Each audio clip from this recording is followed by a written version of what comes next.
coming live from Sluggers in Wrigleyville with Adam Feather, the Wolf of Wall Street. The Wolf of Wrigley. It's okay. Wolf of Wall Street. A lot of people say that. Just leave that on there. Let's just leave that on there. You know, it's funny. A lot of people actually say that. A lot of people actually say that, and I want them to because I want them to have that connection with the movie. Yeah, see, it's automatic without even thinking about it, right? Absolutely. Thank you guys very much for having me on here. I really appreciate it. Awesome. Thanks for doing this in such short notice, man. Oh, not a problem. No, you actually reached out to Matt that you wanted to be on the podcast. So yeah, it's kind of nice to have you on. You guys are doing great work, so I appreciate that. Thank you. Yeah, man, thanks. But for those people who are not familiar with who you are, if you could tell us a little bit of who you are and what you do, essentially. Absolutely. So a couple of years ago, I started an apparel line in Wrigleyville. It's called the Wolf of Wrigley. It's a men's and women's apparel line. Right now, we have T-shirts, tank tops, and hats in both blue and pink. We actually have the apparel in Spanish as well. I thought that was very important. One, because being in Chicago, there's a very large Hispanic population. I actually speak Spanish myself. And I wanted to also cater, because this is a baseball neighborhood, there's more than half of Major League Baseball players speak Spanish. So I felt that was very important to target to them as well. I wanted to definitely focus on that community. So I started the apparel line, and last year I started an event planning business specifically based in Wrigleyville, where I work with all of the bars and restaurants throughout Wrigleyville. I felt there was a really big opportunity, especially with all the development that's going on in Wrigleyville, with Tom Ricketts that he's doing with the movie theater, the bowling alley. The craziest part is that they started doing all of this before they won the World Series. Absolutely, and that's the crazy part. It is, and that's why I started this in the first place. It was actually really cool. There was an element of luck that was involved in this. I started the apparel line in hopes of the Cubs winning the World Series. I knew there was a good chance, but nothing's ever guaranteed, and I took a big risk. I took a very big risk. It was very nerve-wracking, especially in Game 7. When it came down to the very end of the game, I was sweating bullets, keeping my fingers crossed, knocking on wood, hoping that the Cubs would win the World Series, and luckily they did. The funny part is that we were watching that game at our friend's house down the street, right in front of Sheffield's. Yeah. And I think it was at the bottom of the 7th or the top of the 7th, we left this place and came down, and we were actually standing right here, right in front of the marquee. That's awesome. Nobody knew what was going on because there were so many people out on the streets that nobody had cell phone service. So I remember. When the storm break happened and all that happened, nobody fucking knew what was going on. We were all trying to refresh our phones, trying to figure out what's going on. Then the screen went blank. Right. We were watching the game, and it was they were winning. So we're oh well, I don't want to be stuck in here when they win. Let's get out on the streets. Yeah. Right. So we came out on the street with I don't know, we had 12 to 15 people. Everybody got separated immediately. Yeah. And then we get down there and we're okay, well, we're just, all it says is the score, right? And the top of the bottom of the inning. And then all of a sudden the score is tied, crap, what did we miss? We had no idea. And there were just tons and tons of people flooded on the streets. It was crazy. We go to extras and you just had to wait until something happened, and then the score changes, and then the entire street erupted. It was nuts. It's incredible, and I'm actually glad that you guys were able to experience that as well, because it's something that very few people actually got to experience, but it's also something that we'll all remember for the rest of our lives. I mean, it was just a dream come true. It was a fairy tale, a happy ending. It was incredible. I was actually in Sluggers when it happened. Nice. And then I actually went up on the roof. Were you one of the people jumping off into the crowd? No, there was plenty of those. Oh, yeah. Dude, I always have my camera on me, so I have plenty of pictures of dudes literally just doing the truss fall, standing on just climbing a light pole one of the street poles, and dude, just not even just backwards, just falling back, and I'm holy shit, unbelievable. It was a phenomenal thing that happened. After 108 years in the making, it was incredible. I couldn't have asked for a better turnout, especially with the planning of when I had started the Wolf of Wrigley. So that's really why I started the business, is in hopes of the Cubs winning the World Series, because Wrigleyville has always been one of the top 10 tourist destinations throughout the world. Oh yeah, definitely. But now that they've won, Wrigleyville is now synonymous with winning. It's a winning neighborhood, and I wanted to create a company, start a brand that is now a winning brand. Smart. which is really cool. Yeah, and I was somewhat lucky. You know, I was very lucky in the fact that they won. But the apparel line is great. It's great for advertising, great for marketing, a great way to get my name out there. And you know, when I had started, I was also very fortunate to get a lot of support from the community, the local community, because I've lived in this neighborhood for about 10 years, Wrigleyville and East Lakeview. You know, and I actually formerly worked in the financial industry for 10 years as well. Yeah, so I was going to ask you, what did you do? What did you do before starting this? Absolutely. So I graduated from Indiana University. I happened to graduate with the owners of Sluggers, actually. They're very, very good family friends of mine. They have one of the best bars in Wrigleyville. It's been around for 34 years. It's a staple in Wrigleyville. They've filmed previous movies here, Hardball and Sense8 on Netflix, which is really cool. Everyone knows Sluggers, you know, and I'm very fortunate to have their support and to have, you know, such good friends that have helped me get this started. So to answer your question, I formerly worked in the financial industry. After graduating from Indiana, I was a financial advisor with Ameriprise Financial, and I also worked as an investment consultant with TD Ameritrade.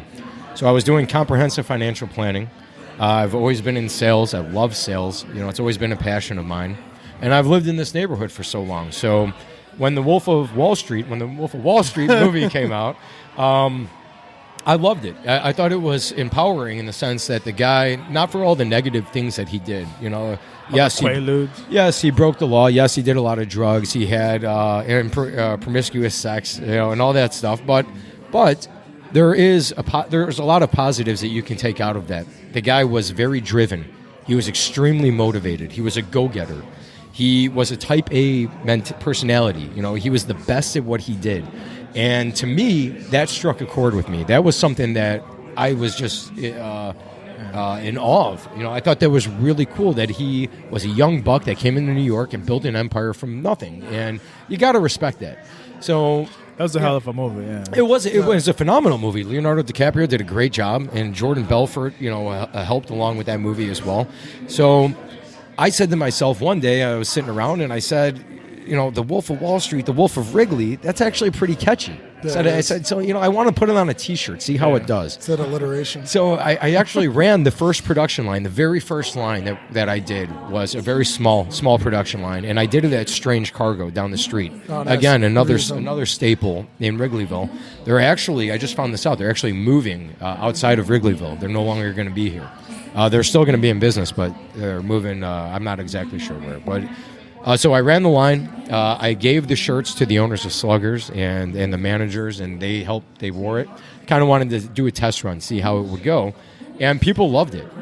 So I did a full production line with the help of my a good friend Garrett McLaren, who used to live actually in the house right down the street here. He moved back to Ohio. He owned a small printing company out of his basement. He's also an entrepreneur, and he moved back to Ohio to start his own apparel clothing company, as well as an art store in Columbus, Ohio. Nice. So he supported me and helped get the business off the ground, get the apparel going. And a lot of the bar and restaurant owners in the area wore my apparel. I was, from the very beginning, I was pounding this concrete, you know, pounding the streets every day. I built my own display. So you'll see a lot of the vendors throughout Wrigleyville holding up T-shirt displays and stuff. And I got my vendors, you know, license, whatever. You have to apply for that downtown. You have to? Yeah, you do. I mean, well, you're supposed to. You're supposed to. Right after the Cubs won the World Series, there's so many guys all over the city just selling shirts. Luckily, I've lived in this area. These motherfuckers are fast. Because I've lived in this area for so long. If you want to have a legit business, you do. 19th, to have a legit business, you do. And 19th District, the police officers who do a phenomenal job. Are really doing their best to make sure to differentiate between legitimate businesses and guys who are selling counterfeit apparel and stuff like that, because they don't want that to happen. It's really no good for anyone. And I also wanted to differentiate from the other vendors on the street. But most of the vendors, they have 100% cotton Gildan shirts, which are good shirts, but they're very basic. Yeah, and they're okay quality.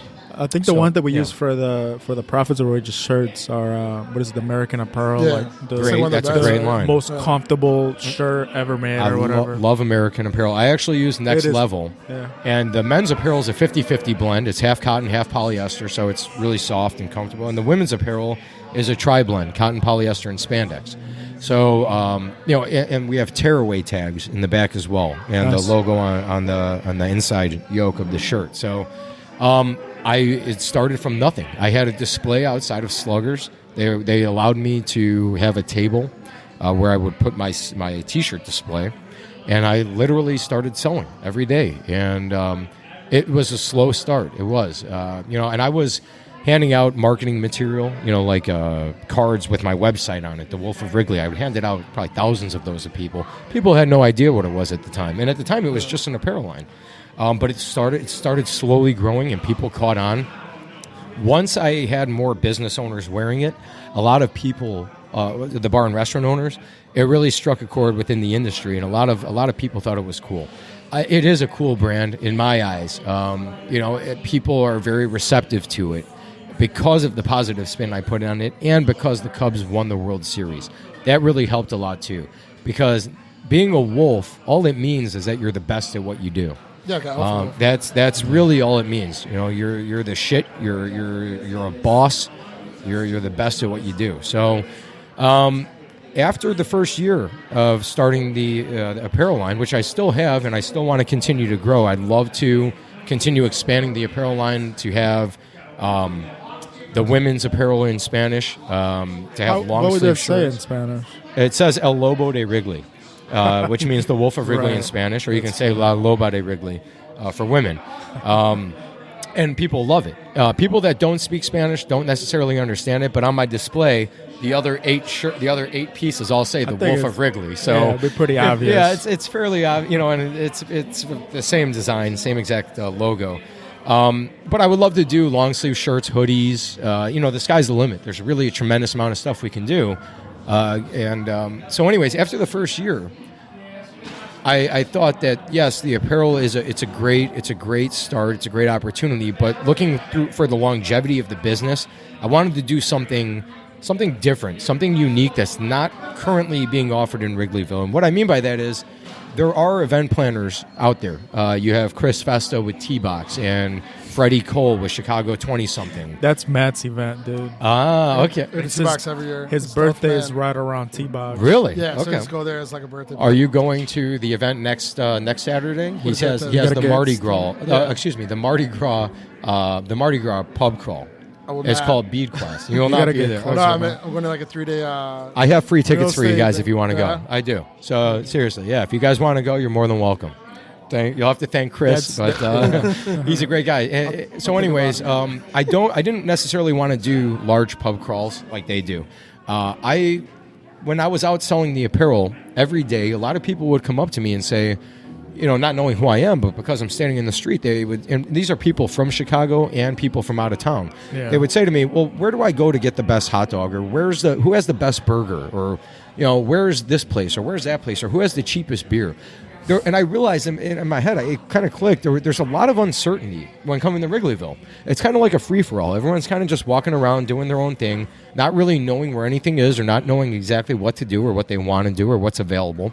There's really no guidance or structure. There's no direction or organization. It's everyone kind of just walks through the street and does their own thing. So I thought, well, there should be some sort of guidance. All the bars have their own event planning that they do. But it's one thing for a venue to say, hey, come have your event at our place. Of course the bar or restaurant's going to want you to have your party at their place because it's their bar. Right. But it's a little less biased. It's unbiased, and there's a little more credibility when you have a third party who comes in and says, well, you know what, here's where you should go and here's why. And I can help point people in the right direction and help be able to provide a good time without having to deal with the headache, hassle, and inconvenience of planning your own event. So we do all private events, anything from birthday parties to bachelorette parties, holiday parties, corporate events, fundraisers, charities, networking, any type of private event you can think of, anniversary parties, retirement parties, reunion parties, gender reveal part, anything. Even if it's just a group of people coming from out of town that want to have a good time, we'll set them up with we could do a food and drink packages from as simple as that to as extensive as they want.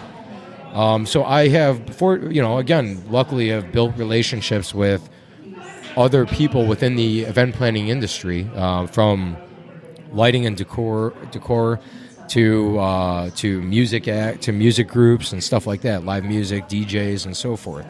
So it's really exciting. It's all fairly new. It's in the works. Again, this is only our second year in business, but I'm really excited and really looking forward to what's coming. Now, for those that don't know what T-Box is, Matt, if you want to go into what that is, since that's your favorite event of the year, besides Halloween. I'm on the inside about it, so you might know more, but it's basically like a 43 bar crawl, 43 different bars for probably a mile. And it's one of the biggest bar crawls in the world. It's incredible. 40,000 people. It's incredible. Is that right, or making that up? I don't know the exact it's numbers. Something insane. It is. And Chris Festa started the business actually. And it's I believe all day long. People can start it. I believe he's going on 20 years plus. And when he started, bigger and bigger. When he started the company back in the 90s, there was only 10 people literally at the first T-Box, and now it's grown to tens of thousands, and it's remarkable. He does great work. He has great sponsorship.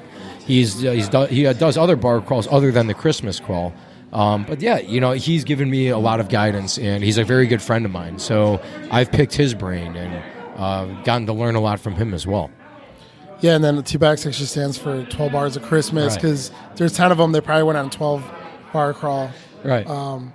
And then just anyone who doesn't know what I'm talking about, just imagine St. Patrick's Day and what that would look like. Oh yeah. If you can't walk down the street without bumping into somebody, it's like that. It's had, and like any business, it has its ups and downs. But he continues to grow, and I don't know what his future goals are, and what direction he wants to go, but. I'm very impressed with what he's accomplished, and same with Freddie Cole with Chicago 20-something. He does a lot of bar crawls as well. Nice. He does great now work. to go back to the apparel side, you're gonna continue to do it, right? Absolutely. Now, what were some of the challenges that you had when you first started, production, or just trying to get your name out there, or just for somebody that wants to do it? Great question. Like costs and things like that. Great question. So when I first started at Strange Cargo, I believe the shirts were 100% cotton. And I think, I hope that I still have the very first shirt that we made. I believe I have it somewhere at home. And it was a great shirt. But as you get into the apparel industry, you start learning a lot about different quality of shirts and different types of printing. I have another friend who I grew up with, Ryan Barkin, who owns 1 Hour Tees in Chicago. Yeah, and the guys with the and he's done phenomenal work. Yeah, he actually we grew up together in Buffalo Grove. He's an entrepreneur and does very well. He does screen printing as well as digital. I would imagine, but. To answer your question, so the apparel that we first started at Strange Cargo wasn't exactly what I wanted, and when I ran the first production line with Garrett, it came out well, but we didn't use the current brand that we're using right now, and so it was different material, and he printed it himself. God bless him for that. I can't thank him enough.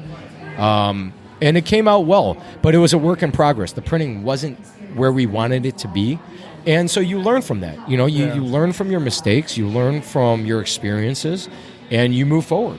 And that's what we did. So we've had some obstacles. We certainly, absolutely, with the apparel, and to this day, it's right now there are some changes that I'd like to make to the apparel. I actually learned something fairly new recently about the type of printing where you can print. It's a better quality.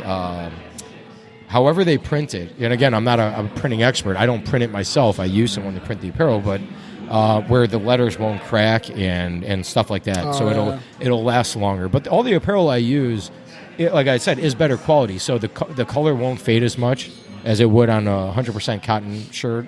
It won't shrink as much, Yeah, we had something similar because we actually have Profits Over Wages gear. We don't We don't- print them though. We use Shopify. so there's like Do you use American Apparel? No, our store is through Shopify. And Oh, very nice. when you use Shopify, they have these apps, like Printful or TeePublic. I don't know if you're familiar with these.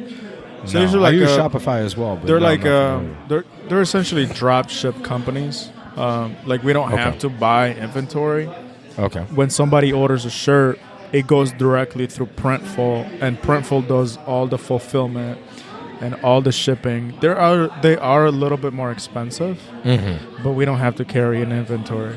Like somebody goes on our website right now under the shop tab, orders a shirt, I don't even see it. That's one. Like it goes directly from Printful to the person. We just see that we got paid. You basically do the marketing and then you do a markup. So it's And it's fine. How is that autonomous working? and hands-on. I like it that way because, if they're not, because there's always the fear, right? Like when you start like an apparel company, should I buy 500 shirts? You're taking a risk, Like, but am I gonna sell these? then you're talking about cost as well. The Right, more right. cost and quantity. The more quantity you buy, typically the lower cost it will be. Right. So it's an investment you make in the business, and I took a risk. I didn't know if the shirts would sell. Luckily, they have been selling, and they're continuing to sell. But you're also, when I'm out there selling the apparel, there are risks and there's mistakes I've made. It's very hard when the game lets out and you have thousands of people walking down Clark Street, heading to the bars, and not only am I trying to sell the apparel, but I have to keep an eye on my inventory as well. Yeah. There's a lot. Unfortunately, this is anywhere you go. You live in a large city where there's people that will steal your inventory. Especially if you're drunk on T-Box or when the Cubs win. Oh, yeah. You take boxes. Oh yeah. So it's very exciting. There's a lot of things I'd like to do outside of just apparel. I think anything from flags, having flags made or grill covers. And, That'd be cool. or there's the sky's the limit. Yeah. It's cool. Yeah. Now, the event planning, how does that go? So the event planning, it's all word of mouth right now. I don't do a tremendous amount of marketing and advertising. That's something that I really want to focus more on this year to help get the business ramped up and really help get my name out there. All of my growth right now up to this point has been organic. But again, because I've built a large social network and I continue to grow that, and I'm constantly going to networking events like you guys and meeting new people and in different industries, it opens up new doors and new opportunities, and it's extremely beneficial. So that's helped grow the business. I've been working with certain organizations, been doing all different types of events, from networking events to working with nonprofit organizations and so forth. And it's gone well so far. There's been hurdles. There's been mistakes that are made, just like in any other business that you learn from. But yeah, it's going well, and I've had the support of a lot of good friends within the industry that have helped, and have been willing to give me an opportunity to work with them. What are some of the hurdles that you've experienced with it? Oh God, things that you wouldn't necessarily think of, but that come up with payments and being able to trust the people you work with is another. Unfortunately, and I'll talk about this. I'm not embarrassed. I've learned from it. No, You it's have to be huge with very any business, you man. have to be Yeah. very careful who you choose to get into business with and who you choose to work with. Yeah. I'm a very trustworthy person, and there's no reason not to. I'm not the type of person who automatically has his guard up and who's just gonna, who has a negative outlook. I'm very optimistic and very positive, but at the same time, I'm willing to give people a shot, just how people give people a chance, just how people have given given me a chance. Industry, it's a little weird if you've never been around. What it. I've learned is something very important is that people will talk a lot, and they'll tell you things and that sound amazing and that don't actually happen, Right. unfortunately, and that's just how the world works. And again, I've learned from that. And you do have to be very careful who you choose to get in the business with and who you choose to work with. But that's a part of business, like anything else. No, definitely. I mean, that's not saying that you need to be paranoid and not work with anyone, but, definitely do extensive research and make sure that the people that you're working with do good work and that that they actually keep their word. Because in business, that's all you have is your word. Once you break your word, it's very hard to come back. And it gets around real quick too. Right. Absolutely. I feel like every industry is super small, and at some point, if you're in the industry long enough, word is gonna get around that you're not a person of your word, or that you're not, Right. you don't keep your promises, or that you're a shitty person to work with. And it's gonna that's- get around at some point. Right, and that is not who I am as a person. Unfortunately, I did work with someone who had put me in a tough situation. Not a tough situation, really more or less just, it does fall on me. One thing that you have to learn is you do have to take responsibility for your actions. You have to hold yourself accountable. And again, it's in the past. I've learned from it. Does it make me a bad person? Absolutely not. But it makes you a stronger person from learning from your mistakes, and you move forward from that. That's the. I think we're talking about this on the podcast that's gonna come out pretty soon here. The ultimate type of accountability is when you're accountable to yourself, right? You have to. And I feel like people have not a bad connotation, but they think of being accountable as being accountable to somebody else. Like that, honestly, a lot of the time that shouldn't even matter. Right. I feel like ultimate accountability should be to your own person. Right? You're responsible for the shit that happens. It's to not you. anyone else's fault. You should take Right. responsibility and be accountable to your own. Then Absolutely. if anything happens, even if it's like somebody's else's fault, like totally, you should always look back and say, what could I have done differently? What's like one thing I could have done differently? Where if you work with somebody that totally like screws you over, how can you not have that happen again? How can you say, okay, what were the red flags that I missed, right? Right. Because it's easy to play the blame game, and then just Or the victim. My man, Yeah. you got to get closer to the microphone because we got a lot of bar noise going in the background. you can play the victim to anything, but even if you know it's 100% someone else's fault in anything you do, just being, you channel that energy instead of being angry at somebody, you always channel it back to yourself. You're like, how can I use this opportunity to make my business get better? What can I do in the future? Exactly. Like no matter what, and that's the biggest thing. Because sometimes stuff is, your fault. Sometimes it's other people's fault. But you can always take like the good out of everything, and improve yourself and your business no matter what. And I'll tell you something. When I started this company, there's a lot that has fallen into place on a positive side that I didn't even think of when starting the business. For example, WOW, wow, Wolf of Wrigley. So There you go, yeah. I've played off of that. That's phenomenal branding because wow is such an exciting word and it pops out and Super American. wow, and and I use that when posting on social media and stuff. I'll do WOW. Wow, wolf spelled backwards is flow. Feel the flow, be the wolf. That's just stuff that I never even thought of when starting the business, and has actually came to fruition and is helping build the brand. Another thing that I do in some of my pictures is I'll have my hands up and my mouth open, I saw it. which is WOW. I thought you were just super excited. Yeah, no, but that's all. That's all. Or branding. really drunk. Well, probably Or a both. little, probably a Both. little bit of both. Let's not kid ourselves. But yeah, I mean, these are all things that I didn't think of when starting the business. But it just kind of you come up with creative ideas and different ways to market yourself. Some of the really exciting things that I've been working on, moving forward, that I want to focus on this year is not only selling the apparel myself out here.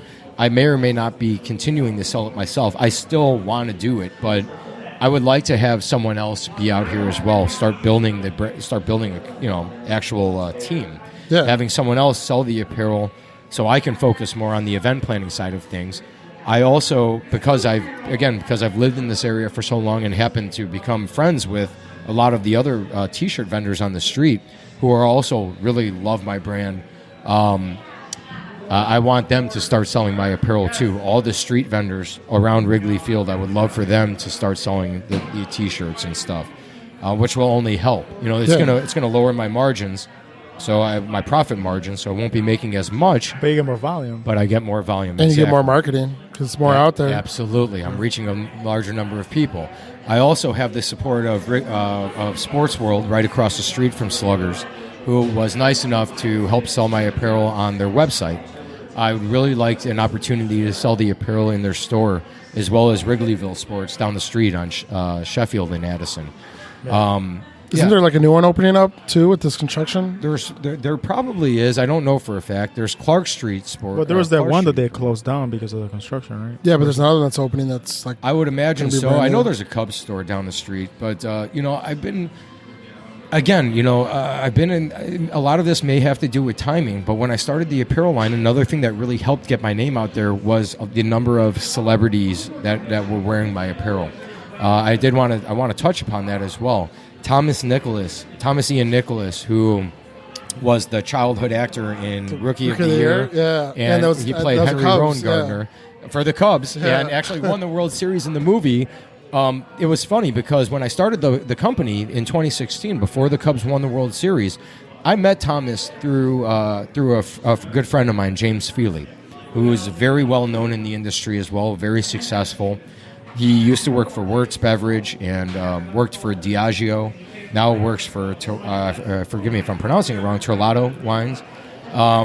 And just knows everyone, the Landon twins, Andrew and John Landon and so forth. So James had worked with Thomas when he was at Diageo, sponsoring Thomas's band, the Thomas Nicholas Band. He's in a rock band now, and the band's awesome. They do a great job. And Captain Morgan was sponsoring it. And I had met Thomas in Wrigleyville before one of his shows. And when I was growing up as a kid, actually, believe it or not, when I was in high school, there was something in our yearbook. Everyone thought that Tom and I looked a lot alike when he was in American Pie, a little bit. Yeah, so him and I were joking about that, and we were laughing, and we became good friends. And Tom was nice enough to support me when I had started this apparel line, and he actually wore my shirt throwing out the opening pitch. That's awesome! Against, I think it was the White Sox when he wore it. I'm the not Crosstown series. Yeah. Do you know that Matt's secretly a White Sox fan? Are you? Okay, Not secretly, it's about all it. right. I forgive you. Nobody's perfect. Ricardo Nobody's doesn't like perfect. It's baseball all at all, and he doesn't even know what the guy you're talking about. It's he was in okay. his I have American. no idea what you're talking about. It's okay. So, anyways, he threw up. Do you really not know? Do you No, not so know? I grew up in South America or Central really? America. So So it's like I've always said that like if you grew up in the United States, you like baseball. If you grew up anywhere else, you like soccer. But they're you know- both just as fucking boring.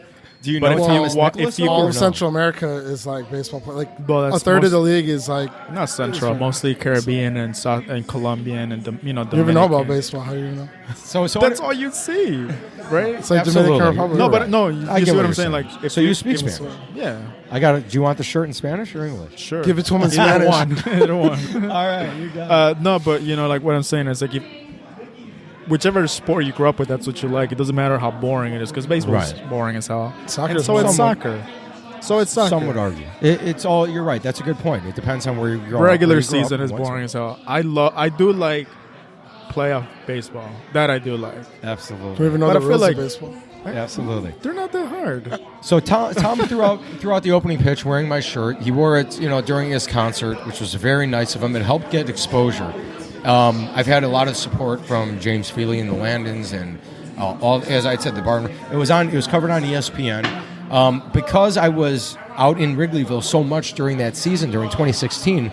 I was lucky enough to do some interviews with WGN and CBS and NBC and Tom Waddle and on the Bears and Brad Miller on the Bulls and Clay Guida, the professional UFC fighter. They all were willing to wear my apparel. And after the Cubs won the World Series, this is a really cool story. After the Cubs won, they actually came in the Sluggers, where we're at now. They came in the following night, and they went upstairs with their wives and girlfriends on the second floor to celebrate and to grab some drinks and have a good time and just relax. After such a incredible, insane World Series win, probably one of the best games we'll ever see in our lifetime, anyone's lifetime. But Addison Russell came up to me and said, "Adam, I'd be more. Let me hand out your shirts to the team," and he did. And I didn't ask him to, but it was very nice of him to do that, and I'm so incredibly thankful for him doing that. Rob Zastryzny and some of the players wore it to the World Series parade the next day, which was covered on WGN, so that was cool. There's a lot of actors. Dee Snider from Twisted Sister, famous rock star. I thought you said these nuts. No. Dee Snider, he's an 80s rock star, but Damon Ranger, who works with him, who is a part of 8 Hospitality, introduced me to him. And again, Damon's a very good friend of mine as well. David Eigenberg, the actor from Chicago Fire, who plays Christopher Herman, and he was also in Sex and the City. He was nice enough to wear the apparel Who else am I missing?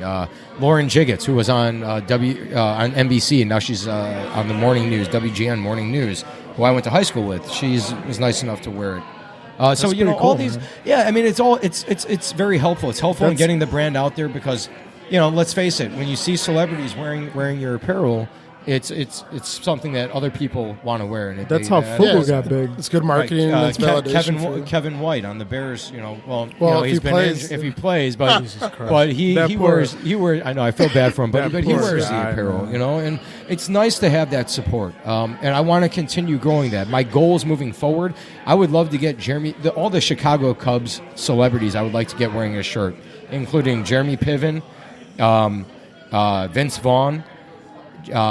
People say Matt looks like Vince Vaughn. John Cusack. I have his phone number if you want to maybe Do call you him. really? Yeah. I would love to. Vince Vaughn actually grew up in Buffalo Grove. So Dan Ferrone, it's a stepbrother. If he can get Vince to wear the shirt, that'd be incredible. Like we all have like a Facebook chat, and every Dude. time people are talking about, you know, whoever looks like somebody, they always bring up Matt looking like Vince Vaughn. Yeah, There you Topo go. Ganger. You know, if you can get Vince, you already got a shirt, but if you can get Vince to wear one, that'd be awesome. John Cusack, Belushi, Eddie Vedder. These are all people that I'd really like to get, you know, in my shirt, and it's an obstacle. It's not easy, but Did you try to hit him up on Twitter and stuff? that's something I need to start doing more of. I haven't been doing that enough. You know what? Our last guest was a huge PR guy, so I could connect you with him. He could probably that's networking right there. Yeah, he There knows you go. people. I mean, I would Probably love hook you to. up. Yeah, I mean, and I am all about, you know, rewarding people. So anyone who's willing to help me, it goes both ways. It's reciprocal. You know, Yeah. I don't just. It's how I don't business- just. That's how business. That's the name of business. So I don't That's how just it gets give. done. Right. Yeah, I don't just take. You got to give as well. Now, connections. say It's not all to go about back to connection. the event side. Yeah. Say I wanted to have a birthday party out here. How does that work? Like, Nobody's do I gonna just hit show you up. It's as easy as you can simply Not go a on the Wrigleyville. website. Okay, Yeah, so anyway. I have a website, thewolfofwrigley.com. It needs some work done, but it's an opportunity. It's very easy. You go on the website. There's a tab on top. It says book an event. You click that. There's my phone number. There's a phone number on there. The You company. can give phone it out number. here if you want. Yeah, the phone number. It's Jones. 773-888-2130. Just don't prank call them. Yeah, well, yeah. Please don't, Frank. Please don't. Please don't. Now you put it in their heads. I have they're gonna do it. I have a website, or not the website. Excuse me. I have an email address, Howell HOWL @thewolfofwrigley.com. That's fun. So yeah, man, like howl at your boy. That's one of the hashtags. Oh, there you go. I Yeah. use. Nice. Howl at your boy. Yeah. So I have certain hashtags that I use. No hassle, just fun. That's our whole motto. It's more than just a lifestyle. It's more than just a saying. It's a lifestyle. It's an attitude. It's an experience. Now, and that's really what it's about. How does it work though? Like, do you do like So- drink packages? Do you do like We'll do anything as basic as a whatever food you and want? drink package. Yeah. So for people Like, that want to come get out, plastered in 3 hours. Ricardo wants the Let's most say you basic wanna come out- package. Yeah, if you want to Just come out basic. and have a two or three all-you-can-drink package, that's fine. And there's different packages that we set up based on what bar you go to. Every bar is different. Every bar has something different to offer. All the bars are unique. You know, we're at Sluggers, which is a sports bar. They have arcade games, batting cages, the live music, the dance floor, etc. You have HVAC. I can just go down the list here. You have HVAC. Deuces. You have barleycorn. You have Moe's Cantina. You have Merkel's. You have Old Crow. You have Roadhouse. You have on this side. What did they Irish- tear down Irish here? There's O. a bunch right here. They turned They down used to They used to Red have Ivy. Red Ivy. They had Mullins. They had Goose Salt and Island. Pepper, and they had Goose Island. All of which were Bar Louie. phenomenal. They're all great places. I miss them very much. I mean, it's exciting for what's to come. We have a Shake Shack. We have a Big Star that's being built right down Big the Star. I like Oh Big Star. yeah, Absolutely. I just The- post an article on there. The McDonald's huge. that used to be there, they're still keeping there. Believe it or not, they signed I believe, 100-year contract when they Oh, built shit. that. The McDonald's? So when they're building Hotel stop 'em. Zachary right now, when that's built, the McDonald's will still be there. I don't know what's going on with the Taco Bell. I've Weren't heard there like people like literally petitioning to not tear it down? Yeah, they're it's been a scared. staple. I mean, before the McDonald's, if you want a little history in Wrigley, there was Yeah, throw it out there. there actually used to be a hot dog stand that was there, and again, networking. When I used to take the metro line from Buffalo Grove to the city and so forth, I met a guy on the train whose father actually owned that hot dog stand. He claims that his father started cheese fries. Like, was the founder, like, created cheese fries. That is awesome an invention. Because when the Bears... Just fries, just cheese on fries? I guess. I'm not 100% sure, but sounds like bullshit. Yeah, I don't know. But in either case, when the Bears used to practice in Wrigley Field and Mike Ditka played on the Bears, the team, after they were done practicing, would walk across the street and go to the hot dog stand to eat. Nice. Which is pretty cool. Yeah, and there's a ton of history. You know what just came out that I just saw was last night was the 85 Bears best football NFL team history. It was like a 2.5 hour documentary. One of these days, awesome. the Bears will get back to where we just dropped the 85 Bears already, man. They talk about it way Go too watch long. it. It's been what? You don't have football. I have faith in our Bears, man. 5 years, just It's the best team ever. It's so Go watch it. annoying, It was though. like It's literally the like shuffling fucking crew, win man. again. It's been way too long. too bad nobody cares about soccer in the U.S. I know, but so what? So It's popular worldwide. Absolutely. The U.S. is not the center of the world. That's what people outside the U.S. say. I don't know. Yeah, It's the truth, though. we could argue that on a different segment, guys. We could. No, I just like talking shit to me because they always talking absolutely. shit about soccer. We're talking about sports, and we have this guy who doesn't know anything about sports talking shit. Hey, you know what? That's the great thing about sports. You know, you don't. It could go either way. But if you are interested in having an event, it's as simple as just going online, clicking book an event. You can reach out to me, and we'll discuss what you're looking for, what you want to get done, and I'll do everything that I can to be able to provide an amazing experience. That's really the number one thing, is making sure that the clients are happy, that your clients are satisfied, that they're because they always come first. Clients always come first. You always got to put your clients first. Now let me ask you, okay, so first of all, I love the apparel company. I love the marketing. I appreciate it. Thank you.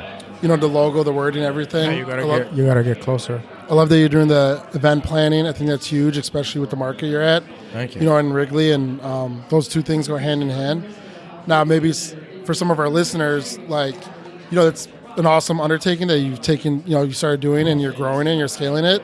Let me ask you though, why this? Why not just a 9-to-5 job? Why, you're in the financial industry. They have a lot of, great opportunities that you can, go for.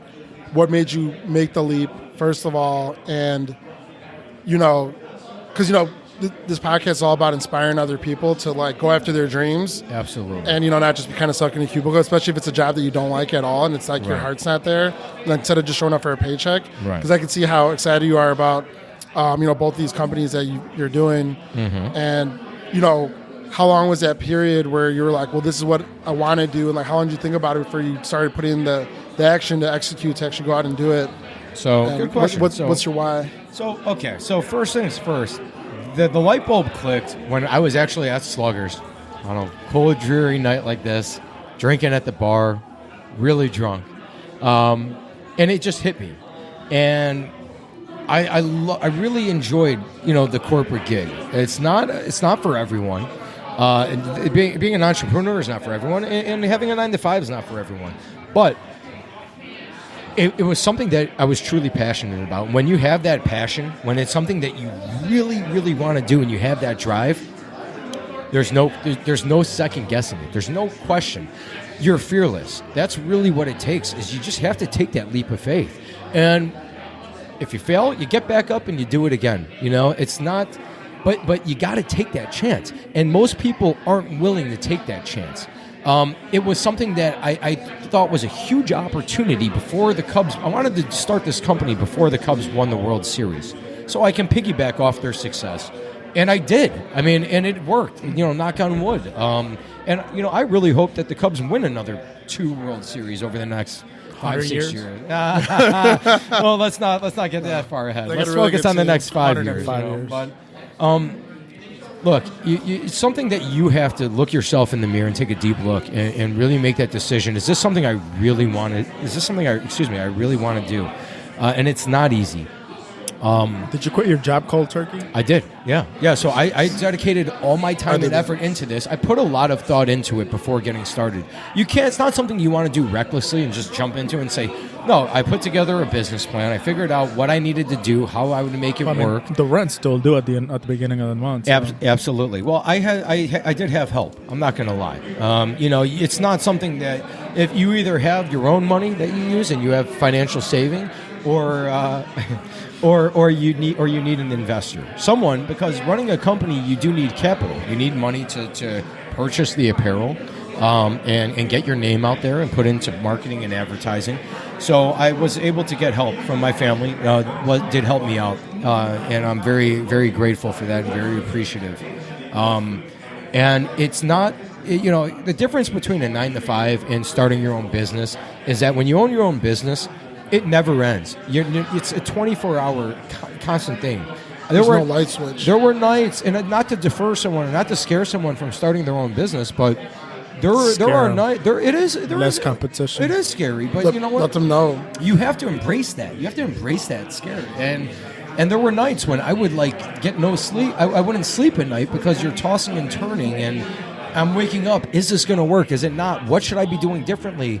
But then you also have to say to yourself at the same time, well, look, you know what you're doing. You got this.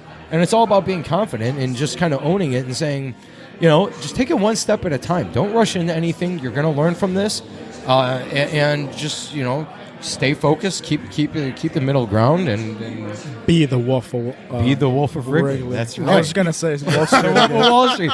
And it's funny because a lot of people don't necessarily get that, and that's another obstacle that I need to overcome. Is deferring. We can get you more. I think there's more right here. Matt's been kicked out of a bar before for eating wings too savagely. I'll tell you There's something. No such Unfortunately, I've been in that wings situation myself. See? No, and it's not a fun situation to be in. That's not what I said. I said, did you know that Matt got kicked out of a bar for eating too crazy? I don't know exactly what that. What is it? What exactly is? I don't know either. My friends told me the next day. I thought it was for something like. Wait, were you drunk? Seriously, were you drunk? He just said my friends told me the next day. Yeah, there you go. Right. Okay. No, but I was like, I eat them that way anyways. I'm like, no, I eat these this way when I'm sober. Like, it doesn't matter. Yeah, I mean, so that's the best advice I can give for anyone who wants to start their own business is put a lot of thought into it first. Do something that you're truly passionate about, something that you really care about, something that is going to put a fire in your belly. Something that is going to make you want to succeed and continue growing. Because if you don't have that, you're not going to succeed, and it's not for you. But not too much thought where you're literally not doing shit. Well, right. I mean, no, you don't want to do it to the point where you're killing yourself. Right, because most people go into, what do they call it, analysis paralysis? Yeah. Where they're like... Where you're overthinking it. Overthinking. I want to wait for the perfect time to do it, because you think about everything, and then you just don't do anything. It's never a perfect time. It's like... there never is a perfect time. When's the best time to plant a tree 20 years ago? When's the second best time to plant a tree today? Yes, sir. It's like, well, let me wait to the perfect time. Like, if you wait to then, you're never going to do it. Right. Do your research. Do something that not only that you're passionate about, but something that's unique, something different. Find something that's disruptive, that's not currently being done. As an entrepreneur myself, I'm always the wheels are always spinning. I'm always constantly thinking of new ideas and new concepts and what I can be doing better. I actually have. I don't want to get into too much detail about this, but there's only a handful of people that know. You guys will know soon. And who knows whether or not these will actually come to fruition. But I have about 10 other business ideas that I every time I come up with an idea, I grab a pen, I write it down, and give it some thought. So within the bar and restaurant industry, things that I'd like to develop in Wrigleyville. I also work outside of Wrigleyville as well. It's not just Wrigleyville. So I've been doing events in River North. Wolf of Wicker. The wolf. There's other people that piggyback off that. I've seen things. The Wolf of Real Estate, the Wolf of Wells Street, which is not bad, but the Wolf about of to cut that URL. I started it because the Wolf of Wall Street, the Wolf of Wrigley. It sounds similar. They both have W's. It's catchy, and I wanted that light bulb to switch off. I wanted people to be able to recognize the similarity. Yeah. Oh, we had our PR guy was saying it's called newsjacking, where you take something that's already trending, and then you piggyback on it to promote your brand. It's also like co-branding, but it's like smart instead of just because people automatically, even if they hadn't seen that anywhere or the name, just as soon as they see it, they're like, oh, it kind of, since there's like a similarity or there's something that existed beforehand, it actually puts that in their head where like, oh, I've heard of this before, even when they never heard of it, and just like, it clicks something as opposed to just coming something 100% original. Right. If it's a little kind of like when you said the Wolf of Wall Street, but exactly. But a lot of people do that, and I'm okay with that. And then it sounds like a brand that's been around a long, long time, even if you started it, today. Any publicity is good publicity. And when I first started the apparel line, I actually there was a guy at the Chicago Scene Boat Party. He's actually became a very good friend of mine, David Isaac, and he thought it would be funny to create a knockoff of this. So he created a hat that said the Wolf of the Playpen. And it got come out as good. The Wolf of the Playpen. No, it doesn't sound as good, but it was the exact same. It was a blue hat, it looked the exact same, and it just said the Wolf of the Playpen on it. And I thought that was great. I actually was really happy about that. Thank you, David, by the way. It was awesome because, again, all that did was just help get my name out there. And, even though he was kind of just making a joke about it, it was very cool. So now it's time for the speed round. Uh-oh. It's not really a speed round. We asked you a series of questions. Okay. You can say about 30 seconds. Slow speed round. Okay. Yeah. Slow speed round. You can elaborate if you feel like it, but you want just quick answers? Yeah, it's up to you. It's whatever comes up to your head. Quick answers, ahead, unless you shoot. like the answer that you're saying. I'm you a can little elaborate. nervous right now. I'm not gonna lie. Go ahead. They're not too hard. Why do you do what you do? What gets you through the tough times? Why do I do what I do? Well, I think I already touched on this a little bit. I do what I do because I love it. I couldn't ask for a better opportunity right now to be in Wrigleyville, to be working with these venues and throughout the city of Chicago. And it's a lifestyle change, from doing the corporate 9 to 5. I'm really glad, it's you're constantly surrounded. Your whole life is engulfed around the business, but I also have that freedom to do what I want when I want, which is cool. Did I answer that? Yeah, no, that's awesome. I think that's the biggest thing about entrepreneurship is the freedom. Oh, yeah. Even though you're working way harder than you would if you were, working for somebody else. Mm-hmm. So what the definition of an entrepreneur? Somebody who works 80 hours a week to avoid working 40 hours a week? Absolutely. Absolutely. What living or dead person other than a family member do you most admire? Other than a family member? Well, because my company is the Wolf of Wrigley, I would have to put Jordan Belfort in there. Again, the guy made some mistakes, but he's doing really well right now. He actually has his own sales. He's super against Bitcoin and crypto. Yeah, he is. But he has his own sales program, and he's learned from his mistakes, hopefully.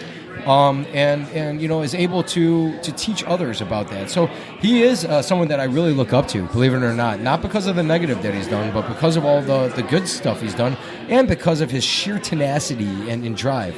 And I wanted to answer the second part of the first question. How do I get through the hard times?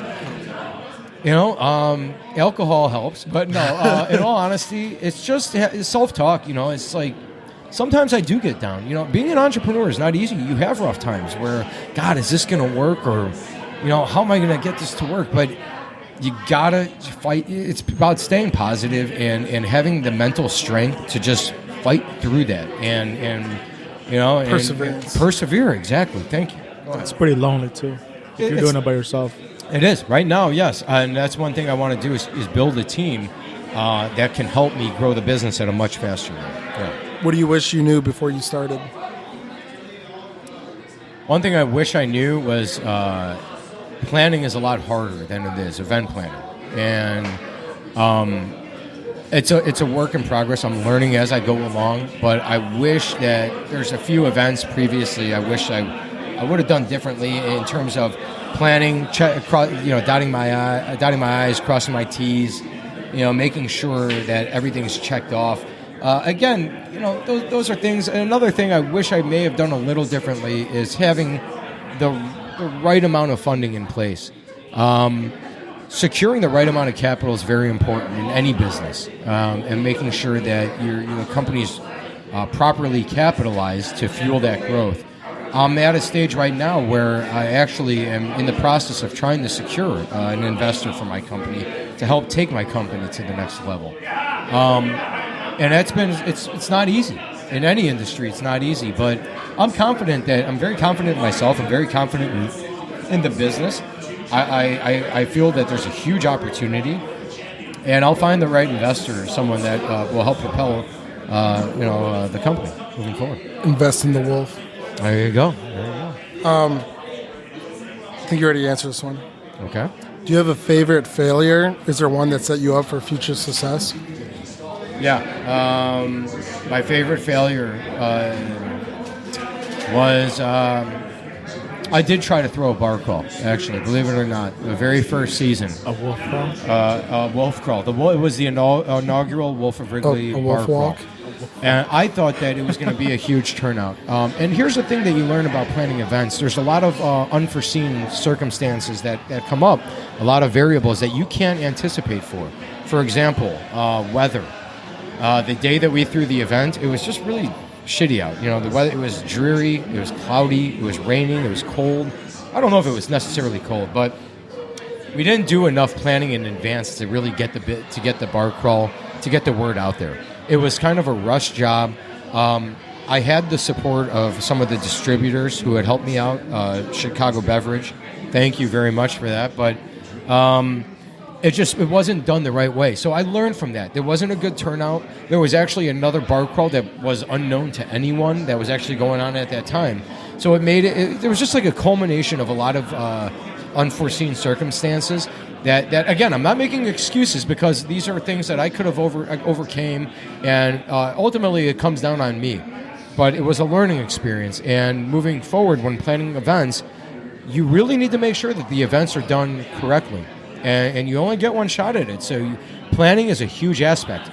You want to make sure you allot enough time when planning an event so to make sure that you can overcome a lot of these unforeseen obstacles. Checking the weather app.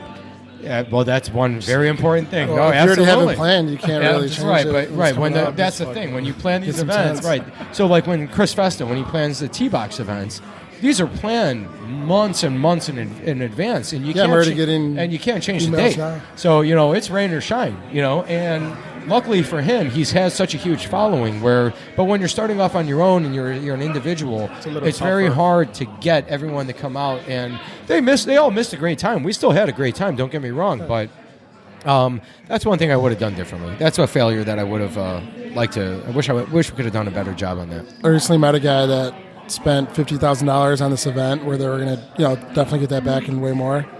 He didn't buy weather insurance.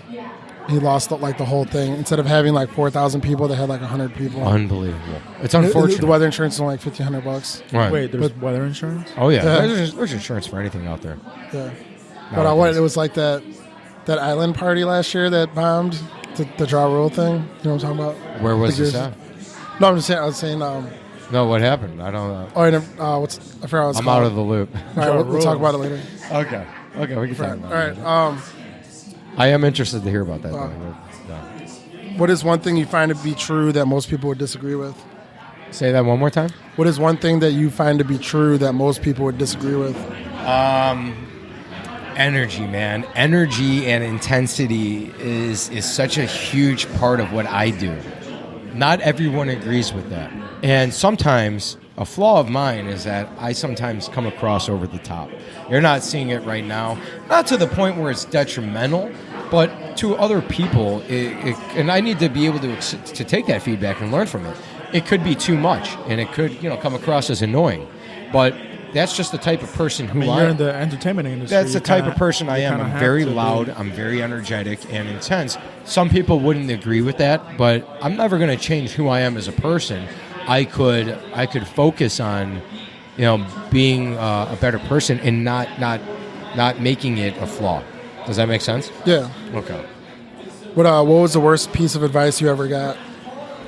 That's a really good question. Give up. That's the worst piece of advice anyone's ever told me is give up, don't follow your dreams, don't do this. Believe it or not, you'd be surprised. There's a lot of people out there that will tell you that.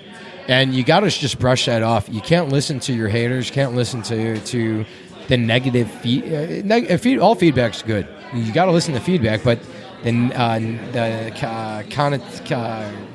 negative feedback. A lot of the time they're they're imposing their own self-limiting beliefs on you, and it's like, dude, it's the worst. Just because you can't fucking keep up with what you say you're gonna do doesn't mean that I'm not. The worst feedback I've ever gotten is to give up, because I'm not the type of person to give up. That's just not who I am. So I'll never give up. And but what I'm saying is that those people would have they would have thought that maybe they would have given up already. You know what I mean? Or it's maybe they just don't want to see me succeed. Or they just want to do it. That too, right? I mean, it's like people say don't do something because someone else failed, and it's like, why would I base my success or failure on someone else? Like I'm a different person. Can't is not in my vocabulary. It's just not. And being as an entrepreneur, you can't use the word can't. You just can't. Yeah. If that makes any sense. If you had one piece of advice to someone just starting out, what would it be? Whether in the apparel or event planning business, be able to pivot your business. You got to be able to roll with the punches, but be able to adapt and make changes as your business continues to grow. Don't be so set in your ways. You have to be able to make adjustments as needed in order to be successful.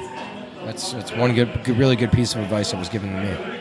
Oh, that was actually the next question. What's a piece of advice you received recently that you still follow?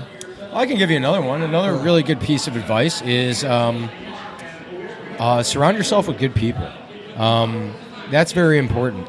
I got two good guys right here next to me, but in all seriousness, it's important, because who you surround yourself with is who's gonna make who you are. And you really gotta be around like-minded individuals, people that are driven, people that are positive, that are optimistic, that are hardworking, that are motivated, because that's what's going to help you succeed. It's going to make you feel lazy, that's for sure. You don't want to be around people who aren't driven or lazy or unmotivated, because that does take a toll on you and it will drag you down. So it's that crab theory, right? If you have a bunch of crabs in a pot and one tries to crawl out, the other's pull them back in. Mm-hmm. You got to surround yourself with people that literally get out and like pull you up. Absolutely. People that are above you, that you want to like mentors and that you want to follow and model yourself after. That was like one of the biggest reasons why we started this podcast too. Was for just to surround ourselves with positive, driven, strong work ethic. Just people that want to be successful. It's like that's the kind of people that we want to have on the podcast and, become acquaintances, maybe even friends with. Absolutely. It's just surrounding ourselves with the kind of people that we want to become, right? It's like, why would you...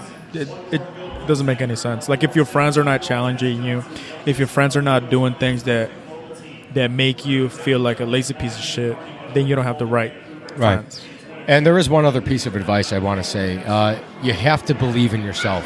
You really do. And another thing that's truly resonated with me, again, I'm going to piggyback off the Cubs here for a second, but the fact that they had their backs up against the wall and persevered and was able to overcome all that adversity and win against all odds. I mean, they were down 1-3, right? They were, yes, they were. No one thought they were going to win. I thought they were going to win. One, because I had my own business, so I was a little biased. I wanted them to win, but they never gave up. They never quit, and that's what it takes to succeed. I know that sounds corny and it sounds a little cliche, but in all honesty, never give up, ever. I'm just never, ever give up. You can't. I'm just glad they won because fuck LeBron. That's the best advice. Yeah, exactly. Well, yeah, I was. That actually put a big smile on my face too. I think that made every Chicagoan very happy. But never give up. Never.